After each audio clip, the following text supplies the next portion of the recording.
Wild Time. Well, speaking of filming wildlife, Yes. Forrest was the star of a show that I was a producer on for those who are new called Extinct or Alive.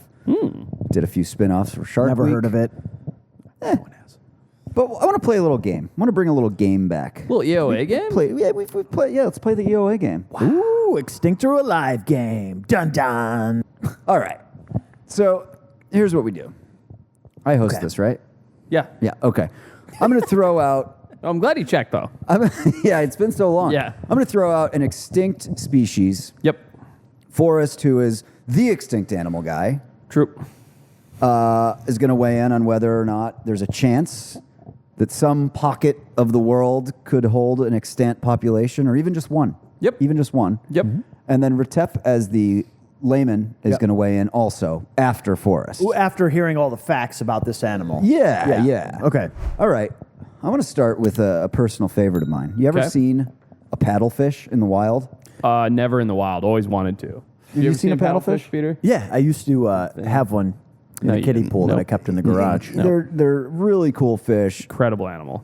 Big, long, awesome animals. Could I see what one looks I like? want to talk about the Chinese paddlefish. Yep.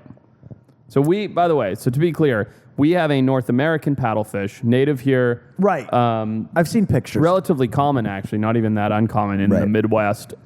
Incredible fish, filter feeder.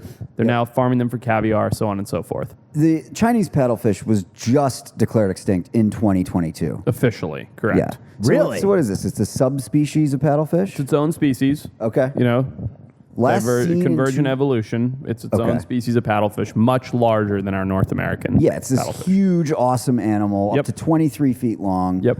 Just declared extinct in the last month. How big is the North American paddlefish? 6 foot, maybe. 6 foot? Yeah, these Okay, get up so to this is 20 like 4 plus times the feet. size. Yeah. Yeah. No, they're Crazy. massive Wow. animals. Yeah. It's old, super old species, around for 200 million years. Yep. Okay. Was found in the Yangtze River Basin in Yep. China. Yep. Was once plentiful. They survived whatever extincted the dinosaurs. Yep. But Really? they were no that match. old? Yeah. 200 million years. 200 million shit. years. No Wow. match for overpopulation of humans. Nope. Forrest, what do you think? Should we go look for this thing? So you'll remember this, Patrick. When we were doing Extinct or Alive, I always wanted to do a hybrid episode. Oh, yeah. Where we That's went right. to the Yangtze River. We even put in permits for it and got a hilarious response. Yes. And we went to the Yangtze River and looked at the same time for Chinese paddlefish and the baji, the Yangtze River dolphin, which lived in the same river basin, in the Yellow River Basin, and onto the Yangtze River. And I was like, look, if we're looking for one, look for two. Absolutely. Right? Sure. We're there. Either way, we're surveying for a giant aquatic creature. I just made up a phrase for this. Oh, yeah? See if it catches on. That's called killing two birds with one stone. Oh, wow. Yeah. That's that killing yours? because of the extinct thing. Yeah. Oh, that's smart. That's genius. Yeah, that's Genius. really good. Thank you. Anyway, all that is to be said. The Yangtze River is home to Beijing, I believe. It's a long river. Yes, but one of the major cities, I think Beijing, if I'm not mistaken, is on the Yangtze River. It's been dammed a whole bunch. That's one of the things that led to the demise of the baji, as well as the Chinese paddlefish. To bring water into the cities and towns and shit along the river? Yeah, that I think for not hydrothermal, power. what do you call it? Yeah, hydroelectric. Hydroelectric power. I'm not even sure, to be honest. But more so than the damming, rampant pollution. So much so that when I told this story on a podcast forever ago, we got pretty far in this with Extinct or Alive. We were like going to go to China, and the network was like good with it. And then we sent in our letter of declaration of what we were going to do to the Chinese government, because they're communists. You have to They run approve everything. they run Right, everything, of course. And in that letter, like I would always write these very nice letters on nice letterhead, and I'd be like, we're coming here, and our plan is to find this animal, and we want to show how beautiful it is, and do our best to investigate it. And unfortunately, somewhere in the letter, I wrote, due to pollution, they've gone extinct, and they sent back this curt email that was like, no pollution here, everything fine. And I was like, oh, okay. So we got denied to go there. You have told that story on the podcast, but never with I don't think the Chinese paddlefish hybrid was included in that. I just remember I'm looking not for sure. the giant or it was the all in river the otter. same zone. But anyway, short answer, I think the baji is more likely to be extant. They're very smart. They're more capable of migration. I think the Chinese paddlefish is sadly extinct. Bummer. What do you think, Lehman? Yeah, I mean, I'm sad about this because there could be more caviar in the world, bigger caviar, if these were still extant. I will say, though, they're a very large fish, and You will say that. I'm pretty lay, so I'm going to say that these are definitely extinct because they would be seen and they would be around. But you're like a big conspiracy theorist. You don't think the Chinese government has a farm of Chinese paddlefish hidden under tarps next to a missile site or something where the aliens are? You have to connect it to a Where the reason aliens why, are. though. I see. All right. They produce the world's caviar. So the judge and jury have spoken. Yep, extinct. Sad. Bummer. Sad. Because that's cool. A 23-foot long paddlefish. Very cool. Swimming in a river. Very cool. Good God. Yep, All right. we blew Next it. one's up.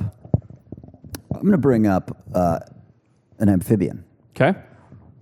the golden toad. Indeed.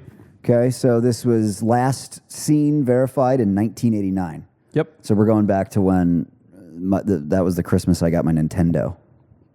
Of course. Yeah. I still remember it. I Rich kids. literally almost I started seeing lights. Like you nearly blacked out. I melted, yeah. and then my mom made me go to church, and I couldn't even And play you with couldn't it. play it.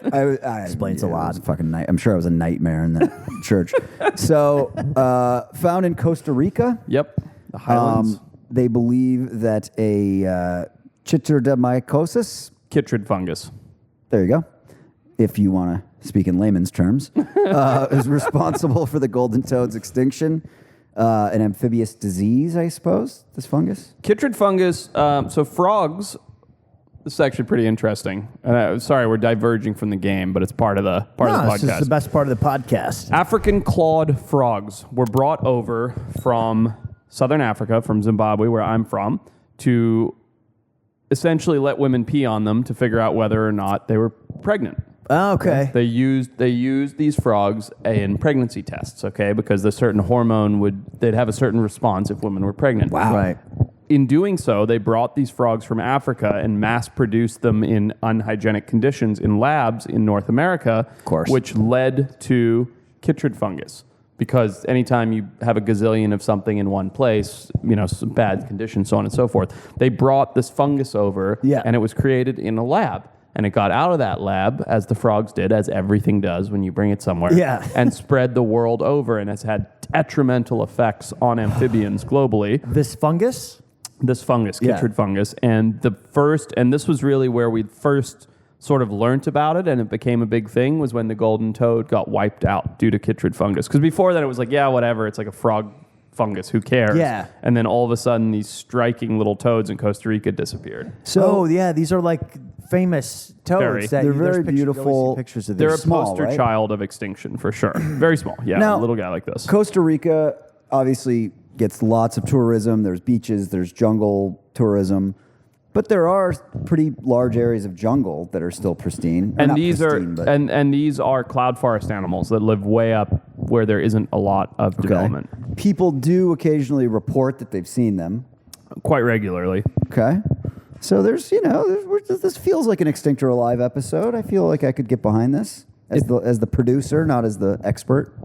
It does. Now I'm gonna shit on our parade here. Okay. Because it's such an iconic extinct creature, because it's in Costa Rica, where probably literally everybody that listens to this podcast that's into reptiles has gone to catch snakes, myself included. It's like what you do. Like if you're like a herp nerd, like when you Yeah. get to like 18, because it's safe, it's Costa Rica, nerd.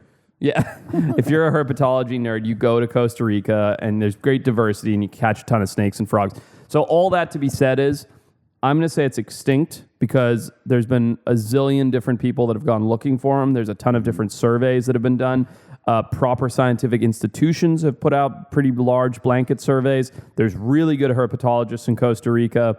Nobody's turned one up. So unless you found a really, really remote, isolated pocket where the fungus hadn't occupied, where the toads were not previously known to be for some reason, I'm going to say extinct. Wild times. So if you want more behind the scenes stuff that we cannot show on YouTube, Darwin Awards, video breakdowns and reviews, check out the Patreon. It's full of hours and hours of incredible exclusive content, stuff that you guys are gonna love. Swipe up, click the link, do the thing, come and hang out on Patreon. See you guys there.